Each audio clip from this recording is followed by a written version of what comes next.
Hey friends, welcome back to Trail. I am your co-host Joe Dove, and we are excited and we're itching to get into the depths of these trailers that just dropped off from this one, Star Wars Bad Batch. If you're new to the channel, please like this video, subscribe, and share with your friends. We'd appreciate it as we're trying to grow. We hit 2,223 subscribers this year. Super excited. Big thanks to Dis Dungeon. Yeah, Dis Dungeon and especially Comic Conversation. These guys have been putting in so much work. Stefano and everybody, and of course my co-host with the fanfics. Yep. Camera B.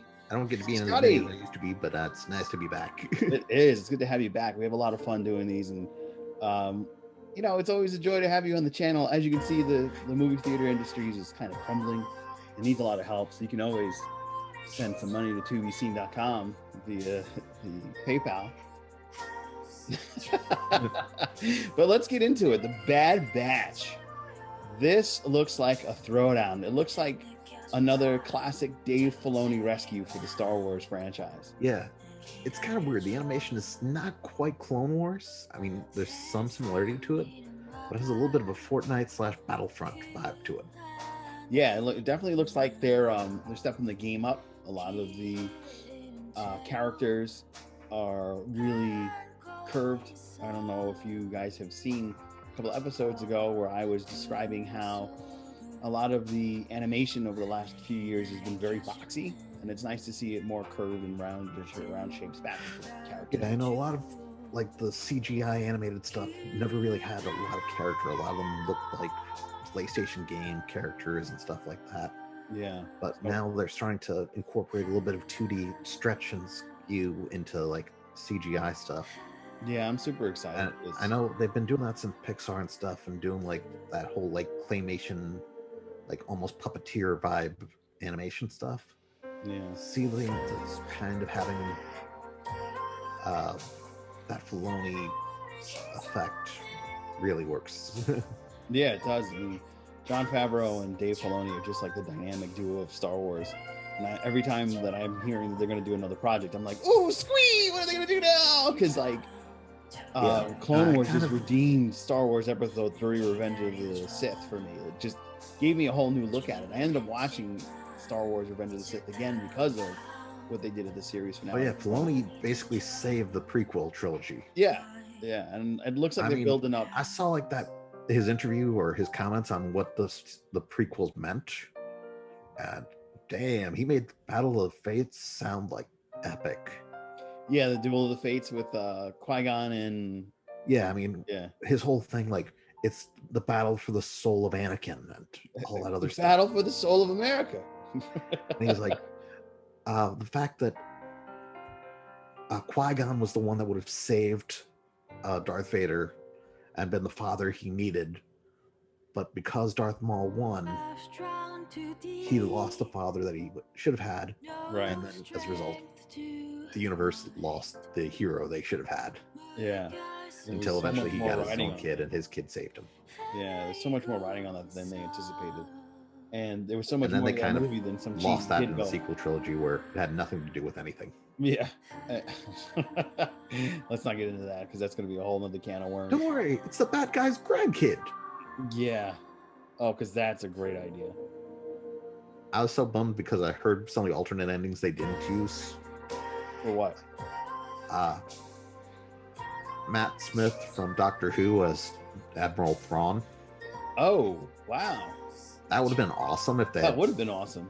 And the sad thing is they actually did film some of that stuff, and Matt Smith... was he all in blue and shit? And they were like, you know what? Nah, I'm going to cut you out. Matt Smith filmed an entire arc for Rise of Skywalker in footage that they didn't end up using. Oh my God. He went to the premiere of the movie and found out he wasn't in the movie. Oh, wow. Kathleen Kennedy, ultimate troll. Oh, hey, what are you doing here? Why are you here? I don't know. And he's like, what do you mean? I'm in the movie. I'll see you later. I'm going to get some popcorn. Yeah, so that just happened to suck for that dude. Like, yeah. Hey, congratulations, you're in Star Wars. No, you're not. Can you imagine? He's like bringing his kids. You're going to see Tazzy on the big screen. Now I've heard that Robert Downey Jr. has been recast as the new Admiral Thrawn. The new. Oh, So that means the dude got to be Thrawn. His brother was actually one of the voice actors of Thrawn in one of the cartoons. Oh, the dude Malchus, right? From the other Star Wars movie. He was in Rogue One. He was the scientist from Rogue One. Yeah. Yeah. But it's like, it's nice. Matt Smith, I get to be Doctor Who and I get to be in Star Wars. No, you don't. No, you don't. Slow your roll. You're not in Star Wars. Well, I heard they bring back Thrawn. Maybe they'll finally let me be back in the franchise. No, they're going to make Robert Downey Jr. Thrawn. But I was already. No, you weren't. Nobody saw it. I'm sorry. Poor Doctor Who. Mads Mikkelsen. His brother was the voice of Thrawn. I actually did a lookup. Look at that. Making it more. Yeah, just so crazy. He got to fill in his brother's shoes and never got to do it. Yeah. Yeah, so crazy. So hopefully Bad Batch gets to be interesting. I'm hoping that I don't expect anything. Yeah, I mean, I went into Last Jedi with such high hopes, and I walked out of there with such disappointment that I hope they like. I mean, I went into Mandalorian thinking like, oh great, we're gonna get a discount Boba Fett because they didn't want to pay for like the actual franchise, and they were trying to be cheap at Disney. Dollar store Boba. And all of a sudden it's like, this is actually an awesome show. I'm actually impressed by this. This is a Star Wars I wanted for like the past 15 years. Yeah. That show is great. I mean, your spaghetti westerns are always one of the best things to watch because you get so much drama out of it and standoffs and throwdowns and a good story. And then what's really cool is they bring in a lot of characters that you love back, like Boba Fett. And you're thinking, how the fuck did he get out of that Sarlacc pit? Well, a crate dragon ate the Sarlacc, so I just walked out. Oh, being digested with this Beskar steel saving me, but oh my god, I'm free. The thing ate him. Oh, sweet. And that's still at least better than the original. As much as I love like the Legends canon and all that stuff. Yeah. But he just the fun thing is the fact there's multiple Legends because there was the Marvel Comics continuity, the Dark Horse Comics continuity, and now the new Marvel Comics continuity, and the books continuity. Yeah, books were tied to the Dark Horse ones. Yeah, it was pretty dope. You had a lot of interesting. Dark Horse and the books really kind of nerfed Boba Fett. I know that many people would argue against that because he did get out of the Sarlacc pit, but he fell back into it the second time. I made it! Oh no! So it's nice. He gets eaten by the Sarlacc twice. 2 times. It's bad enough you get eaten by the Sarlacc once. Yeah. Twice, dude. And I mean, how great is it for Tamura Morrison to just be collecting all these royalty checks because the Clone Wars characters have his face, so technically he gets the Bad Batch bank.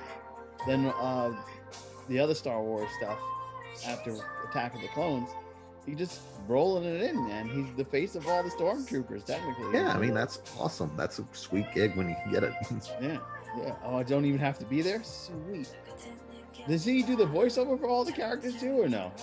No, actually, that was a different dude that did the voiceovers for the cartoons. Damn, can you imagine that thinking? Actually, it's weird. I think the cartoon guy was... I'm trying to remember if he was a Batman at one point or if that was a different guy I was thinking of. Can you imagine? Who was Clone Wars voices?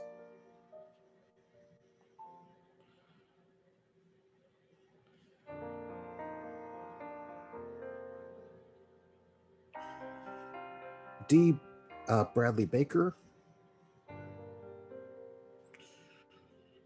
who was a lot of different cartoon voices over the years. He was in Space Jam, which is getting a sequel. Oh God, yeah, with Kobe, right? Not Kobe, he's dead. With whoa, that's. I'm just mentioning that. Gotta edit that out. They've been promoting that on Disney, HBO Max for a while now. Yeah, with I don't care about Space Jam 2, stop telling me about Space Jam 2. Release your other movies. Well, I mean, at least they got Tom and Jerry coming out. So what was the guy's name again? We'll start from there. But he was also in Avatar, Legend of Korra. What's his name? And Tales of the Hidden Temple. What's his name? D. Bradley Baker was the voice okay. of the clones in Clone Wars cartoon series. The infamous D. Bradley. Tom, is he any relation to Tom Baker? Doctor Who Full Circle? No, guess not. But let's see the cast of Bad Batch, because I just want to see, like, did they go with... No, it's D. Bradley Baker and Ming-Na Wen. Yes. Which, actually, it is kind of interesting, thinking one thing about Star Wars at Disney, and Ming-Na Wen being the voice of, like, the character in Star Wars, and also being a Mandalorian in person. Yeah, I was going to say, wasn't she in The Mandalorian? Yes.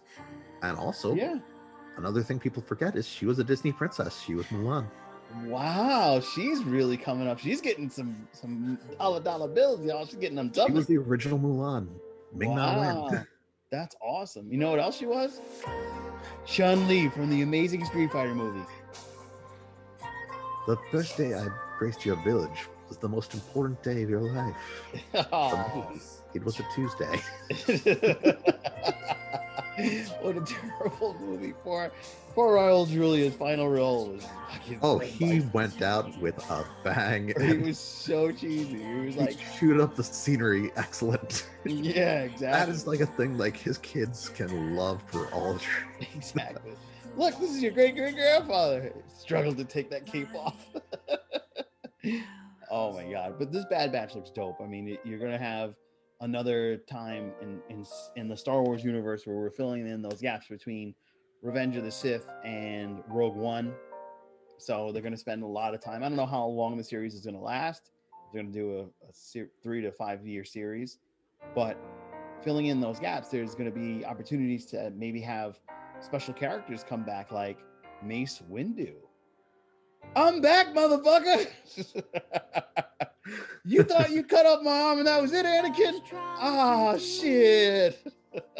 Shit. I mean, there was always the rumor that Mace Windu was gonna, and that's what I was really hoping for, that in Mandalorian, Mace Windu was gonna be the one that he did Baby Yoda's call, and that was gonna spawn all this like cool stuff. Having an aged Samuel Jackson, Samuel Jackson's in his 70s anyway, so that would have fit. But it would have been really cool to see him come back. But we'll see. We do have an opportunity to get some more Jedi in there, because there's a lot of Jedi that have gone off in the universe, that went into hiding at this time or started their own insult. Yeah, I guess they're going to be hunting some Jedi and stuff. Too. And that's what I'm wondering. Is this going to be, because the Bad Batch is beginning with the change of, from the trailer anyway, the change of the Galactic Republic back into an empire, Galactic Empire, Sith Empire. So are they going to be Jedi hunters? Or are they going to be protectors defending the universe and or rebels, actually? I'm guessing possibly Jedi hunters. I'm going to see. It's going to be interesting seeing the bad guys kind of portrayed as protagonist and hunting down the good guys that we've known as like the antagonist. Ooh. And they'd still be the good guys. Yeah, because it's their show. I kind of enjoy the idea of a Star Wars told from the villain's perspective. Yeah. I think it's going to be one of the better things that they're going to be coming out with on the Disney World. Yeah, I mean, this is all done in the aftermath of the Clone War. So this is probably at the end of the Clone War show. So it'll have a lot of circle ties and connect back into that as well. This is going to be a heck of a series, I think, with Dave Filoni and Jon Favreau at the helm running Star Wars now. We're going to have an opportunity to really get great stuff. Appearance. Since it's going to be animated, are they going to use Ashley Eckstein, or are they going to have Rosario? Ooh, that's a good point. Probably Ashley. Because I mean, she's probably the more affordable option. Yeah. How much for Rosario? You know what? Get the other girl. We don't have any parks open anymore. Let's get the other girl. I mean, look at our movie theater. I'm super excited for this. I think this is going to be one of the best things in Star Wars since Mandalorian. Yeah, they'll use the excuse. Rosario's filming the live action series. She can't come back. She can't do this one. She's doing live action. She's busy. She's busy. Well, I am gonna wrap this up. I think it's been another fun episode. We have a lot of theories and fun things to discuss. And what do you think? Why don't you comment below and give us your theories? Is there going to be a lot of Jedis that get slaughtered? Or is the Bad Batch going to be an incel in the rebellion? Are they going to be the leaders of a squadron that we didn't even know about? And take us into a section of the rebellion that we hadn't seen before. There's a lot of possibilities. I'm excited for all of them. And I'm just glad Rian Johnson's not directing this, because then they would just swerve us and be like, no, they actually started a bakery. Oh, well, I'm just trying to figure out, if Rian Johnson does get involved with another project of Star Wars, what property will he rip off next? I mean, you already basically did Avatar Season 2. Is he going to decide, oh, cool, now let's do a season where we're going to just do the Dirty Dozen, but in poorly done knockoff version? Yeah. Oh, how about we do Small Soldiers, the Kirsten Dunst movie? Oh my God. Oh, why don't we do Jurassic Park? We'll go on a planet where there's all these dinosaurs. Like, I can see him doing that. Yeah, we'll do Jurassic Park. Yes. We own that franchise too. Fans, friends, it's been great